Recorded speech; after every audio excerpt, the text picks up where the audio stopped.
Hi friends, welcome to my channel స్మార్ట్సత్య. ఈరోజు మనం ఈ వీడియోలో క్యాబేజ్తో పకోడీలు ఎలా వేసుకోవాలో చూద్దాం.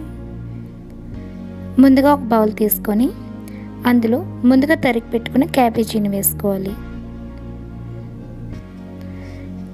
ఇందులో సన్నగా తరిగి పెట్టుకున్న 2 ఉల్లిపాయ ముక్కల్ని యాడ్ చేసుకోవాలి.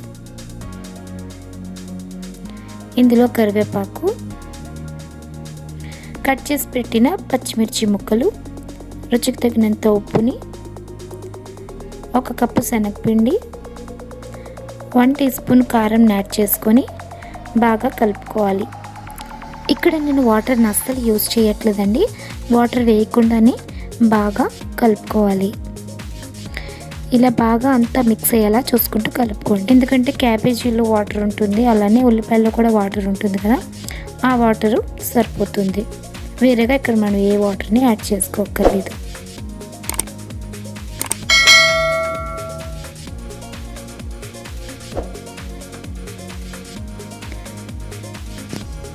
నాకైతే ఇక్కడ అందులో ఉన్న వాటర్ సరిపోయిందండి, నేను వేరేగా వాటర్ని యాడ్ చేసుకోవట్లేదు. ఇక్కడ ఇలా బాగా వాటర్ వేయకుండా బాగా కలుపుకోవాలి.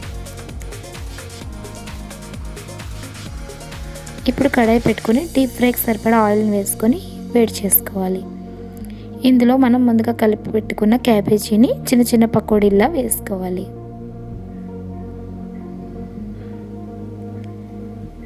వీటిని ఇలా గోల్డెన్ బ్రౌన్ కలర్ వచ్చేంత వరకు ఫ్రై చేసుకోవాలి.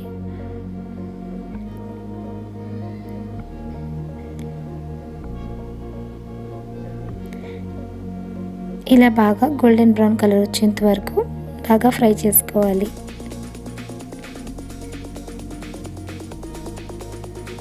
ఇలా గోల్డెన్ బ్రౌన్ కలర్లో ఫ్రై అయ్యాక ఒక ప్లేట్లోకి తీసుకోవడమే. అంతేనండి, చూసారు కదా క్యాబేజ్ పకోడీ ఎంత ఈజీగా ప్రిపేర్ చేసుకోవచ్చు. మీరు కూడా ఈ క్యాబేజ్ పకోడీని ఇంట్లో ట్రై చేయండి. ఎలా వచ్చింది అన్నది నాతో కామెంట్ సెక్షన్లో షేర్ చేసుకోండి. ఇవి ఈవినింగ్ స్నాక్స్ కింద చాలా బాగుంటాయండి, తప్పకుండా ట్రై చేయండి. ఇలాంటి మరిన్ని రెసిపీస్ కోసం కిందనే ఉన్న రెడ్ కలర్ సబ్స్క్రైబ్ బటన్ని క్లిక్ చేసి నా ఛానల్ని సబ్స్క్రైబ్ చేసుకోండి. అలాగే పక్కనే ఉన్న బెల్ ఐకాన్ని క్లిక్ చేసి ఆల్ క్లిక్ చేస్తే ఈ వీడియో పెట్టగానే మీకు నోటిఫికేషన్ అనేది వస్తుంది. మరో మంచి వీడియోతో కలుద్దాం. Have a nice day. Bye.